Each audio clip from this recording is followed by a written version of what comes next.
Some people might use the numbers. Some people might use the eye test. No matter what way you slice it, Gobert is the best defender in basketball. The Mismatch, presented by FanDuel Sportsbook. Can I say this real quick, by the way? I just want to say this on defensive metrics. Okay, before anyone sends me defensive metrics, I want you to do a favor and take a crap and wipe your ass with it and then throw it in the toilet. Because what I read, everybody was sending me the article about, all these defensive metrics and everything else. And you know what those metrics told me? They told me that Jakob Poeltl was the third best defender in the NBA this year. And that dude got absolutely murdered right in front of my face. They could have called me in as a witness to this crime. These defensive metrics favor these big guys in such an outgrown way that it's preposterous. On that list, that defensive raptor or whatever the F people now put stock in, it said that Gorgie Jang in whatever it was, I think it was 2019, 2020, had like the seventh best season. And I'm like, I covered that season. You tell me I watched one of the great defensive seasons anyone has ever had?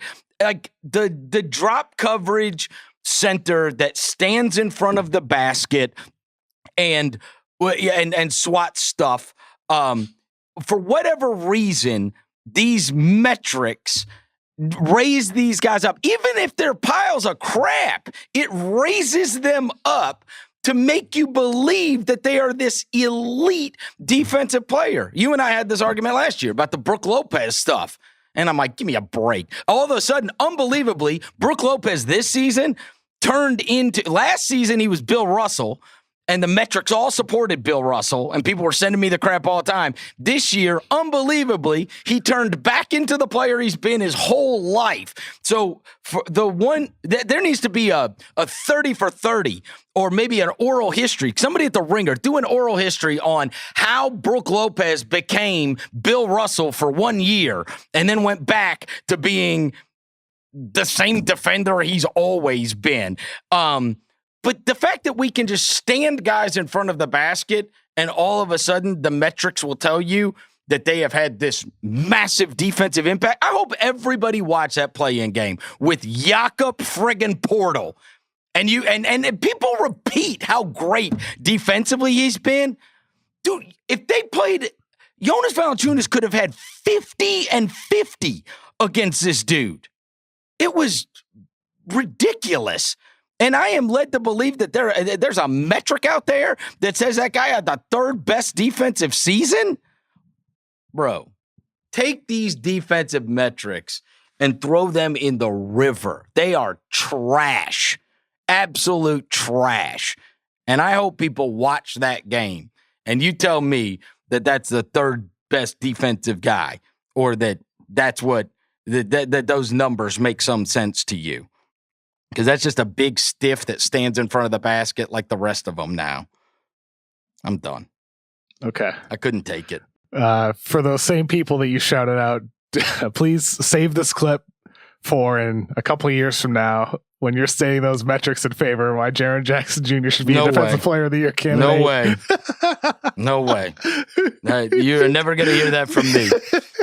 I have never been a support my defender with the metrics. Okay. I mean, you were talking about Draymond Green earlier. I don't care I don't care what numbers say, and I know that numbers have favored Draymond in the past. But what he does defensively, to me, and this was my case for Simmons, is just so much more persuasive. Chris, this is why you'll never hear me cite a single number defensive metric ever.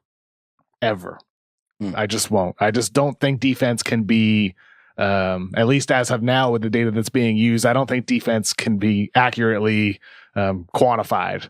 Defense is such an organic, 5-man operation, right? Yep. Like, I think there's a reason why in these metrics you see the players on the best teams near the top, but they're not there just because, there was a year when I was covering the Celtics for CelticsBlog.com when at one point people said Kelly Olynyk leads the NBA in defensive rating.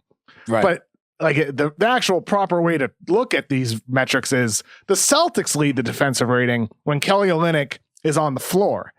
Defensive rating and offensive rating is a team metric about when a player is on the floor. Some of the single number metrics are better at looking at individual impact. However, it is still so driven by the other players on the floor and their contributions and way the entire defense operates. And not only that, defensive metrics oftentimes are results driven. You can do everything right as a whole unit, and still Kyrie Irving can get a bucket on you, and still Paul George is going to hit that 3 at the end of the clock, and still Russell Westbrook's going to get to the rim, draw a foul, and one. Defense needs to be looked at from a process standpoint, which I try to do with the data that's available. It's really hard. Like even like second spectrum stuff, like there's limitations, but that's why that Draymond Green stat that I mentioned earlier, he defended 24 shots, which was more than only like 134 players out of 22,000 total games played this season. That is amazing. Like it just shows from a process standpoint. Yep. He was everywhere on the court because you see those numbers and you watch the game and you see it wasn't he's not getting attacked. You know that. He was there because he had to be there to get stops and make it tough on the opponent. I think defense needs to be looked at from a process point of view more so than a results based standpoint when it comes to evaluating individual players. And that's why with Brook Lopez, like the numbers maybe were inflated because of their defense, but he was very good in the role that he was asked to play. And it's just a very tough conversation to have because I think those metrics, when you see Brook Lopez ranked number 1 and you see Jakob Poeltl, near the top of the league, those guys aren't the best defenders in basketball. They're part of, in their particular roles, maybe successful. Well, and you know how much I love Mike Conley. Mike Conley's defensive numbers are through the roof. Yeah, I wonder why. It's because he's on the floor with Rudy Gobert, right? Like, I mean, of course, you got amazing defensive numbers, right? But and I love Mike Conley. I'm not. Well, if I got Drew Holiday or I got Mike Conley to put on Kyrie Irving, I promise you, I'm taking Drew Holiday. I have a question for you, Chris. You worked with John Hollinger for years. And down in Memphis, he loves Rudy Gobert, and he had him in his MVP ballot. You can't love him more. Okay, so what are your thoughts on like a longtime colleague, John Hollinger? And you're not a fan of Rudy Gobert in the same way that Hollinger is. I think he is. I think he's too reliant on the numbers. Really? That's what I think. Yes, I think he is too reliant on the numbers when it comes to that, right? That it is. I don't know, Chris. That is so. Well, John, that is quantifiable. Therefore, that is like you know what I mean. Like there are the argument for Rudy Gobert is always based in these numbers, and I get it, right? They're amazing defensively. They're built offensively and defensively with him in mind. I understand all of that. They were the best team in the league this year in the Western Conference. I get all of that. And I have never been one to say that I don't think Rudy Gobert is good. I don't think Rudy Gobert is an all-star. I didn't have a problem with you putting him all NBA. Like somehow this pivoted into, I think the guy stinks. He doesn't.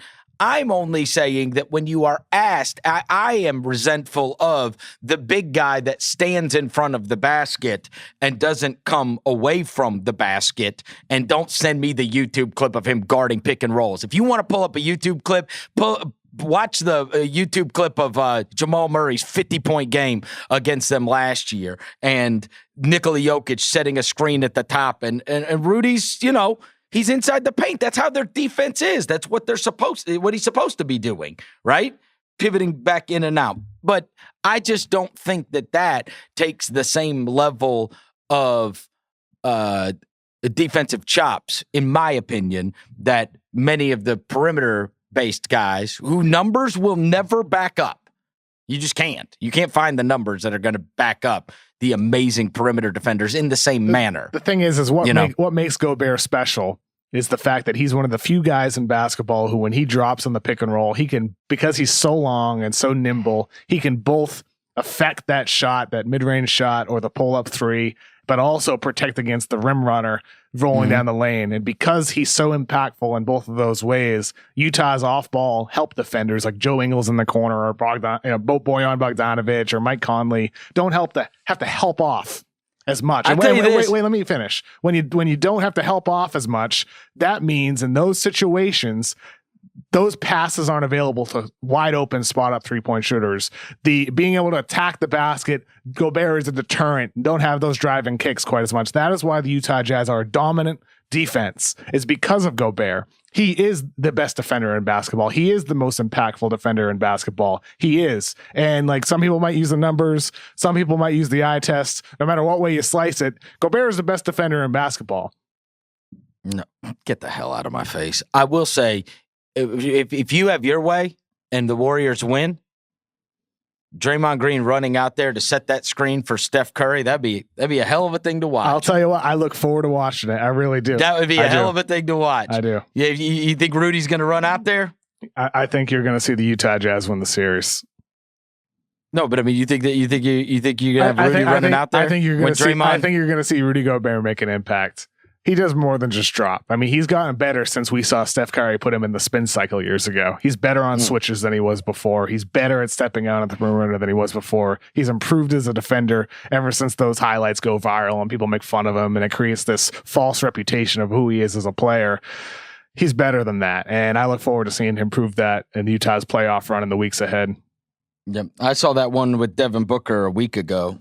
Yeah, but Chris, like he got a lot better. Why is it a thing with Gobert and why is it a thing with certain defenders when these brilliant offensive talents embarrass them? It happens to everybody regardless of your position. Like I just don't understand it. It happens to every single player in the league who is a great defender because great offense, as we just got done saying, great, like you can do everything right and offense can still score on you.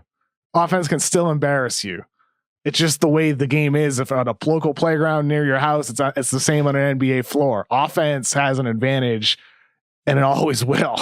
Defense can only deter and influence what the offense decides, which is why, like with Gobert and John Hollinger, I wouldn't have Gobert top 5 in MVP like John Hollinger does, but where Hollinger comes from, to me, is in the right that Gobert is impactful in ways that go beyond the numbers, that go beyond the box score, that really, like, just watching games, you can see the way Utah plays on defense.